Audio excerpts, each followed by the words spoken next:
It takes a special kind of person to choose a life of service, whether that's a soldier, whether that's nursing, whether that's being a lawyer, or being a doctor. And speaking of doctor, today we're going to hear from a young lady who chose a life of service as a doctor from a very young age. We're going to talk about her challenges. We're going to talk about what she faced and everything in between. So let's get into it.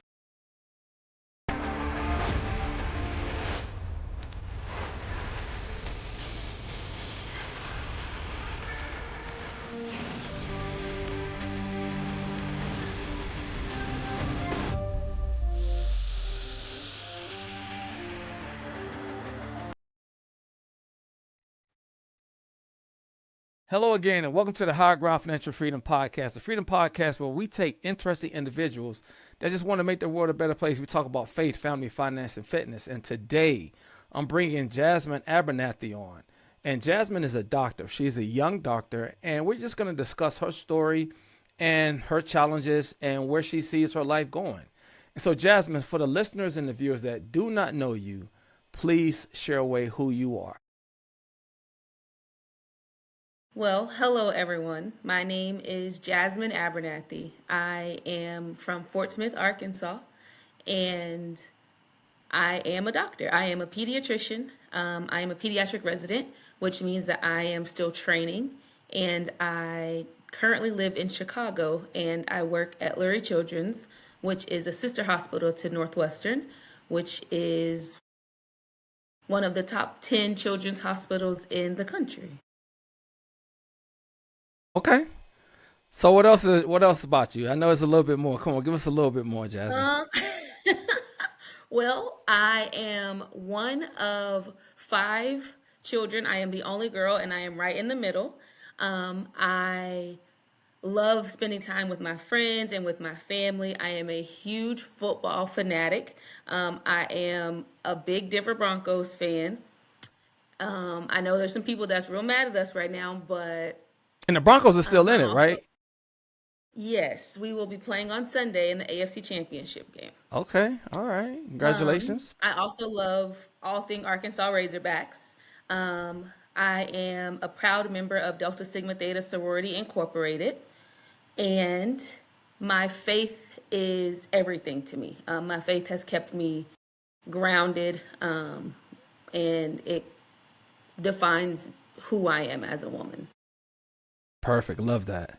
So let's start talking about this whole doctor thing. I think that's why a lot of people are going to be here. They want to see this young doctor and hear what she has to say. So what first made you want to become a doctor? When did that whole thing start for you?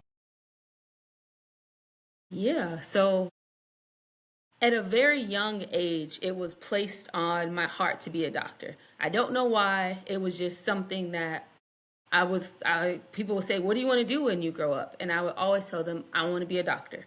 And I really didn't know why. There's no doctors on either side of my family, no medical doctors. A lot of nurses, PhD doctors, but no medical doctors on either side of my family. So it was something that was unique.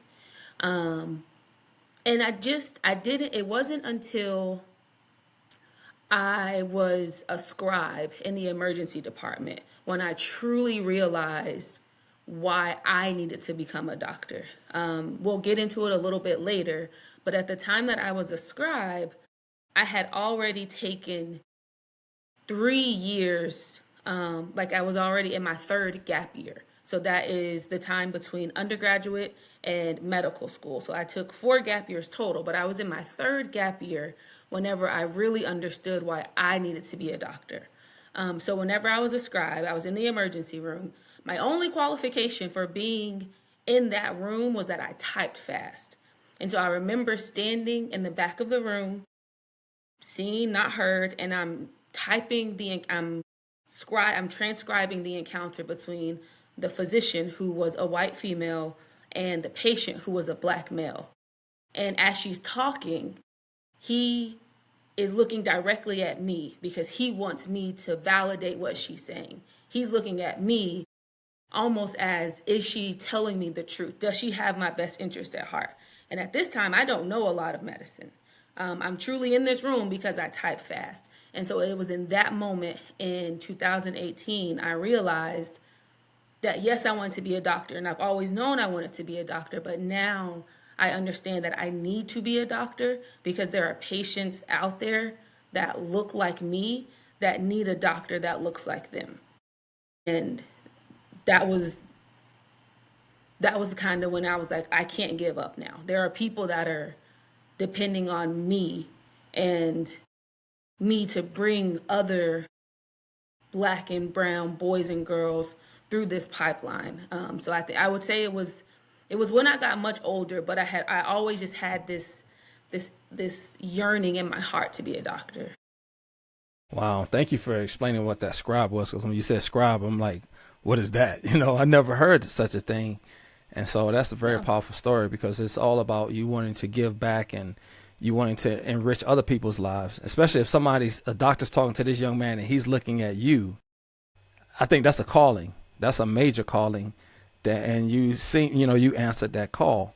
So what were some of your obstacles? Like, what did you go through, as an individual? I'm not talking about nobody else, but what did you go through as an individual that was, that you had to overcome?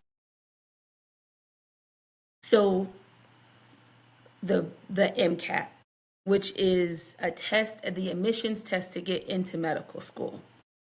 That test is my Achilles heel. In college, I went to undergrad on a full academic scholarship. Academics was never my downfall. And so whenever it came time to take this test, for whatever reason, I just could never pass this exam. And you need a good score on the MCAT in order to get into medical school. And I could never master it. You are allowed to take this test 7 times in your lifetime. I took the test 6 times. A lot of people give up after taking it 1 time, 2 times. But like I said before, I was at a point in my life where I knew I had to do this. There was, like you said, this was a calling. And so I knew I couldn't give up. But the MCAT was the vein of my existence. Even the last time I took it, the 6th time I took it, I still did not get a score that was, quote, competitive enough to get into medical school. It was just by the grace of God that I got into medical school. But having to take the MCAT, and you get the score back and I would see that my score didn't change. My score was still not competitive enough. So now I start to think, maybe I'm not smart. Maybe it was a fluke that I got these grades in college, I got these grades in high school, but I'm not smart because I can't pass this exam whenever there's people that I know that are.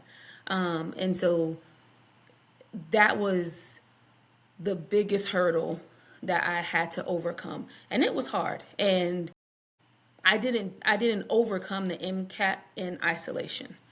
My support system is, whenever things would get hard, my support system is what kept me going. My support system would tell me, Jasmine, you are called to do this. You can't give up. There are people out there that need you to do this, that need you to try one more time, that need you to just stick it out and see this thing through. But the MCAT was definitely my biggest obstacle. 6 times. Like you said, after 2, you would think the average person would be like, I'm done. And so when we start thinking about all these narratives that's put on black women, or just people in general, but especially black women, there's that, it limits you. You're limited to certain jobs, certain things, and you can only do so much. And did you question, you did say you questioned yourself during this time about being smart. Did you question your limitations as far as being a black woman? Should you be doing this? Yes, especially a little black girl from Arkansas when there's no doctors in her family. Like, who are you to be doing this? Why do you think you can do this? The negativity, it would set in. Like I said, after you would get a score back, or after I would get a score back, after studying as hard as I could, and just not feeling adequate enough, and the that narrative, you start to kind of believe that narrative. But And I how'd you overcome learned, that? Like, yeah, what did you lean into to overcome all of that? Because you got the rest of the world leaning in, saying, "Hey, women are this, women are that, and especially black women are this, black women are that." What did you lean into to overcome that? controlling what I can control and blocking out the noise.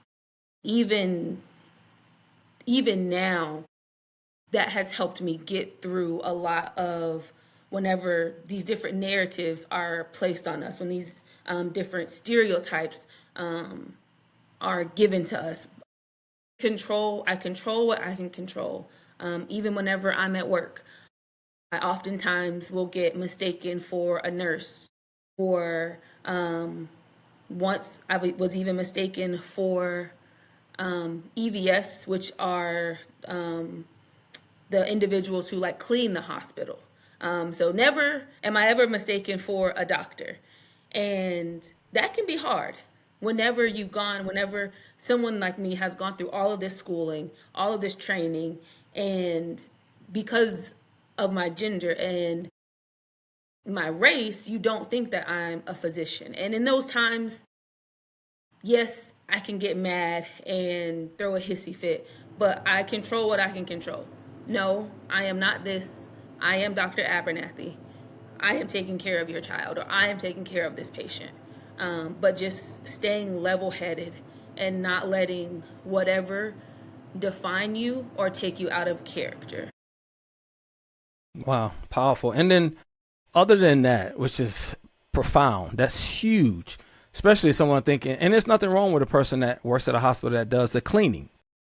But I mean, you're talking about an individual that's going through the specialized training, specialized schooling, and then to be mistaken for that based solely on what you look like. That has to be hard. But other than that, what are some of your other major challenges?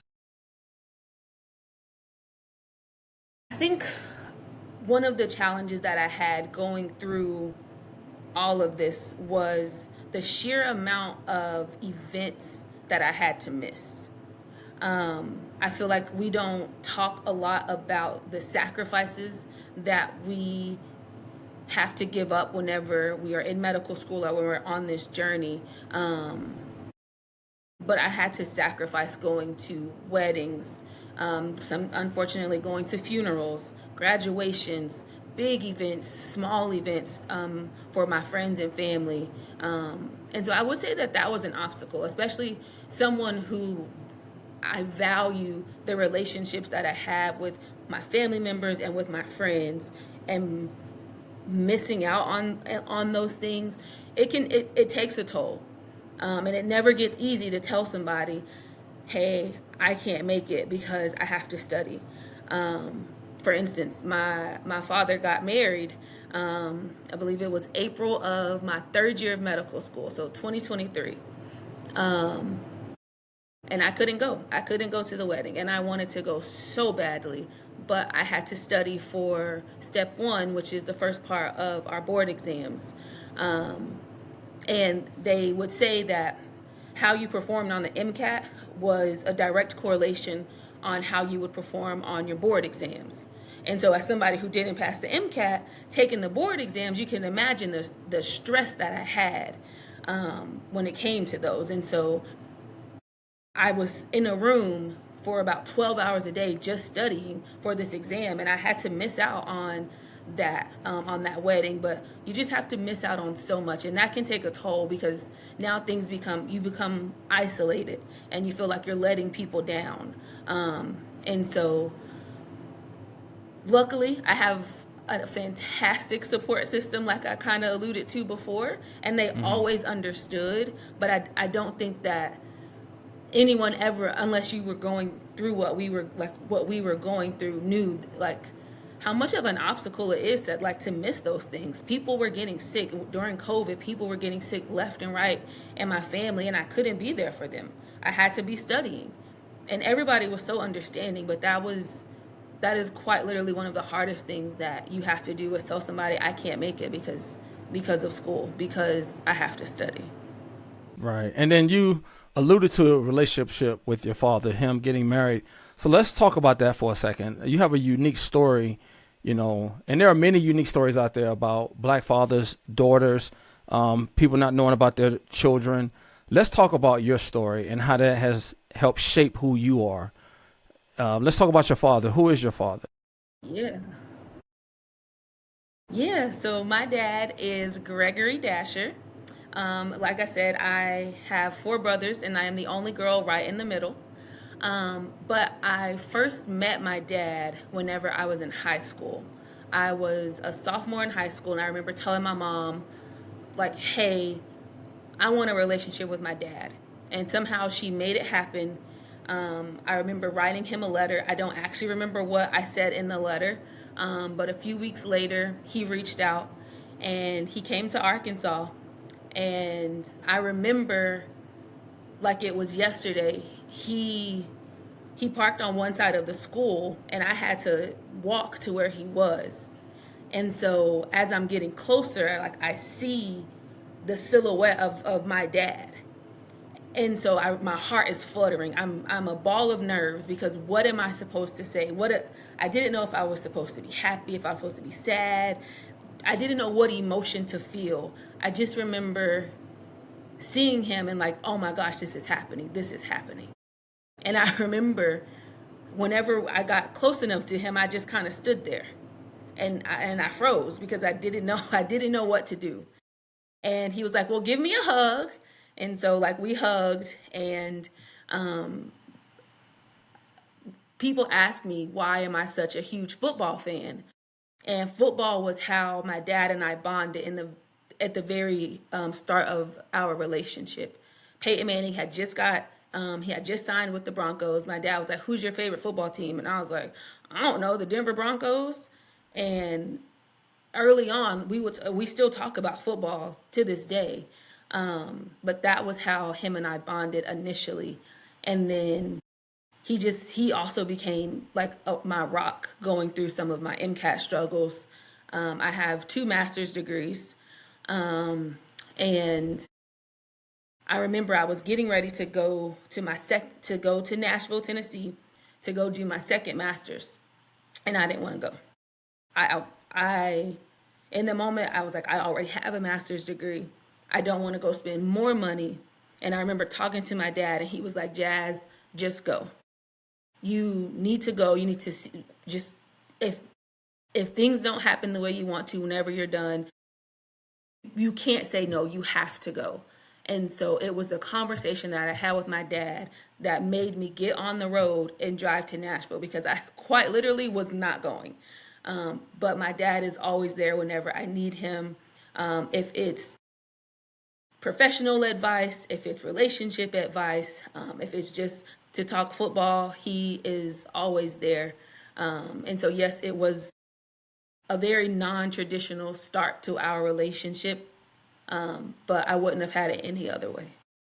That's so profound, and that's so amazing that you sought a relationship with him, and it seemed like there was nothing but forgiveness in your heart for whatever had transpired in the past. You were just looking for the journey forward. And I think that's telling in your relationship with this becoming a doctor, and if you could speak to your younger self, before the degrees, before all of this stuff, before the white coat, what would you say to your younger self? I love that question. Whenever I go to my mom's house and I look at the baby, like the pictures of me when I was maybe 5, 6, 7 years old, it almost brings me to tears. I would tell that little girl that you can do it. Don't give up. It may not look like how you want it to look, but it is exactly what you need to go through. But you cannot give up. There are people that are counting on you. But like I said before, it was so, I know so many people that are like, I can't do this anymore, and they give up. But I persevered. And it was not easy. So people stop in the middle of it, and I apologize. They actually stop in the middle of this whole program of being a doctor? So you can just So quit when you want to.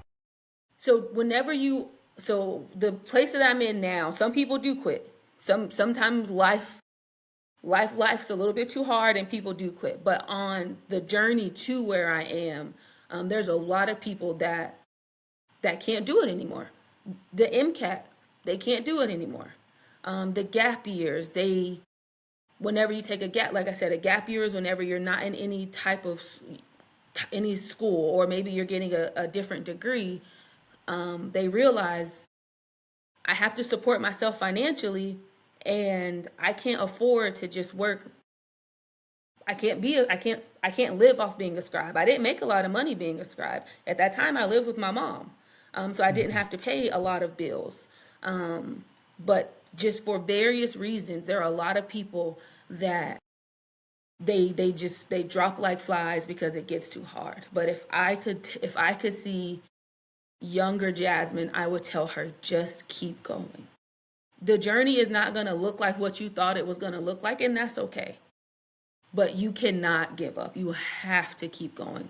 To the mentees that I have that also struggle with the MCAT, I tell them, you have to keep going. Your journey is your testimony, and that will touch somebody's life one day, because they may be on a journey, and it may not be a journey to medicine. It may just be a journey to whatever profession that they want to do. It may just be them wanting to start something but afraid of falling down. You have to, one, start, and two, not give up. If this is truly what you are called to do, if this is what you are passionate about, you have to persevere through the trials and the tribulations. Trials and tribulations. I love that.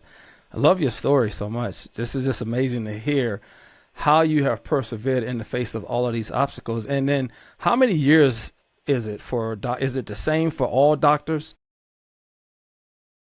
So the medical school for everyone that wants to be a doctor is 4 years, and then you do residency. So currently, I am a pediatric resident, and so residency can vary from 3+ years.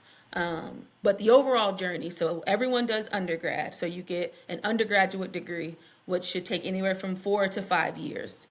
And then traditionally, after your undergraduate degree, you should go straight into medical school.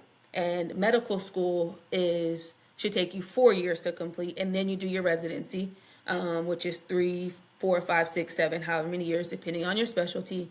And then you become, we call them attendings, but then you become a doctor that you don't answer to anybody. So right now I have a boss that I answer to. But next summer, I will be done with residency and I won't have to answer to anybody. So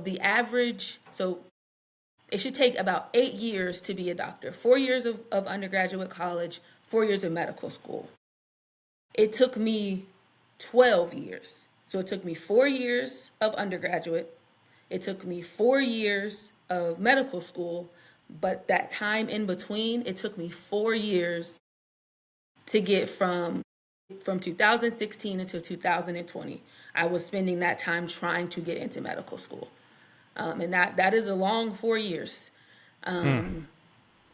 But again, I could not have done it without my support system. Like I mentioned, sometimes it's hard because it's not cheap to live in this world, but I was able to live with my mom. And if I needed anything, I know I could call my dad, I could call on my grandmas. There were people that I could call if I needed something, but my family allowed me to be able to do what I needed to do to get into medical school, and they supported me in other ways. And how is this residency? Is it demanding? Is it laid back? What is this whole, take us through a day of residency for you. Residency is all of the above. Residency, depending on the day, can be laid back. It is also very demanding. I am blessed to be in the program that I'm at because I feel supported not only by my program director, who is the boss of the residency program, but also the co-residents that I am surrounded by every single day. So going to residency is applying to a job. This is a job. And whenever I was interviewing for this particular job, I fell in love immediately because they value diversity. And I failed to mention in the beginning, but all of my degrees, all of my higher education degrees came from HBCUs. So I have a bachelor's from Langston University. I have a Okay. master's from Hampton University. I have another master's from Meharry Medical College. And then my medical degree is also from Meharry Medical College. So I'm used to being around people that look like me. And so my program does a really good job of recruiting residents from underserved backgrounds, because the children of Chicago look like me. They come from the west side of Chicago, the south side of Chicago. They are very under-resourced, and my program understands the importance of that. But a typical day in the life of a resident, we get sign out at 6 a.m. So I have to be at work at around 6 a.m. And depending on the service that I'm on, so we rotate in different parts of the hospital. So currently I am in the pediatric ICU. So in the morning, I get up, get myself ready, I go to work, I get there at 6 a.m. The person who worked overnight tells me about all the night events for the patients that I'm caring for. And those patients for throughout the day are my responsibility. So I'm talking to families, I'm talking to other doctors about them. I am treating them for whatever condition that they have. And then I'm at work all the way until 5 p.m. So 5 p.m. we sign out to the night team and I get to go home. And whenever I come home, the day is I'm free to do whatever. Oftentimes I'm a little tired and I fall asleep. But residency can be very demanding because we work a lot. We work about 40 hours in 1 week most of the time, and some people work 40 hours in 2 weeks. But oftentimes whenever I go to work, it doesn't always feel like work. I enjoy what I do. I enjoy the kids that I take care of. But there are days where I'm like, this is too much. And that's when I call my mom and I just vent. And she just listens. She does it most of the time. If I'm telling her a story about a diagnosis that I saw, she has no idea what I'm talking about. No, like I said, no one in my family is in medicine. And so I oftentimes take those opportunities to teach her. So if I have a patient who comes in and they have an asthma exacerbation and I'm like, oh, we had to give this medicine, we had to do that, I oftentimes find myself explaining to her what it is that I did. And I just find it so cool. And I don't know, she understands a lot of what I'm saying because I hear her teach it to somebody else. So that's always really cool. But residency is difficult because we work a lot. And you seem like you have all this energy and you lean in. So for anybody, let's say, and we know about DEI, we've heard about DEI, we understand how some people can perceive other people based on race, based on sex, okay, even religion. Okay, what would you say to somebody that sees you and questions your capability or your credentials? That is hard. And I will say that it has happened when I'll introduce myself as Dr. Abernathy. And then after a while, they're like, where's my child's doctor? And I tell them I am your child's doctor. And so I think some of that does have to do with some of the things that you just mentioned. And it can feel deflating sometimes, and almost as if you don't see me.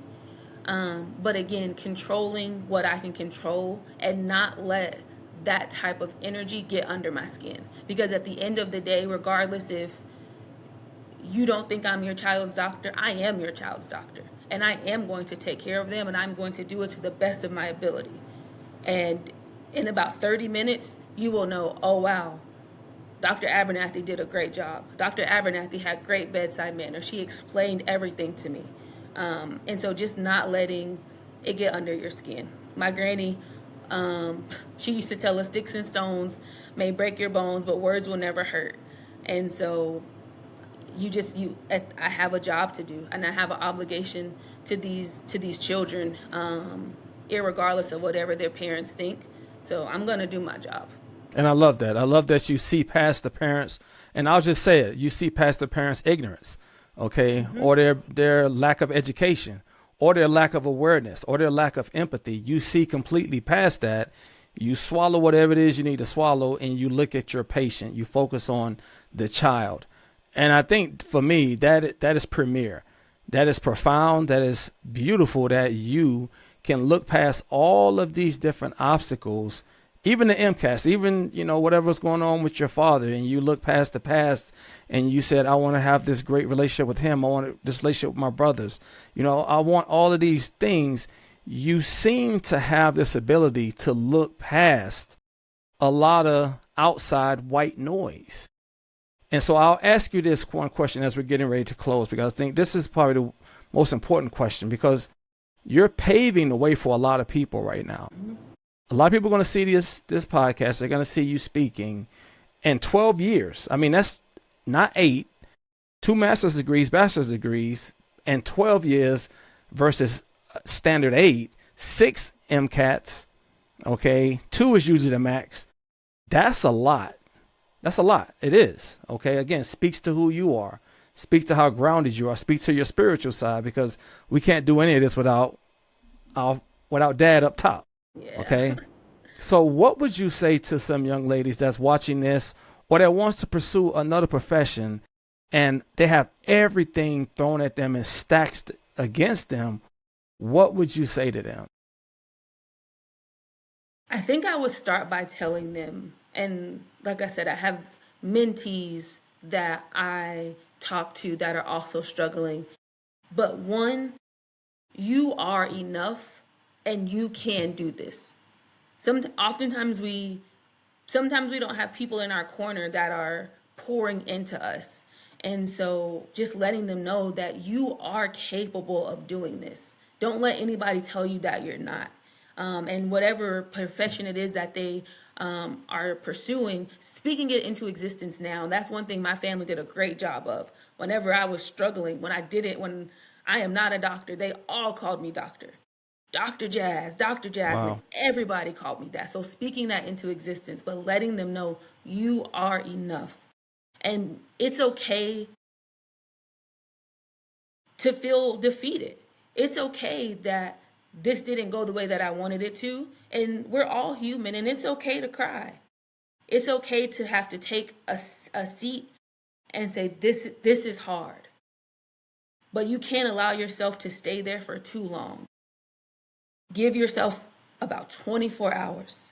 And the next day, especially if you decide this is my calling and this is what I want to do, the next day you get yourself up and you get back on track. And you keep pushing forward.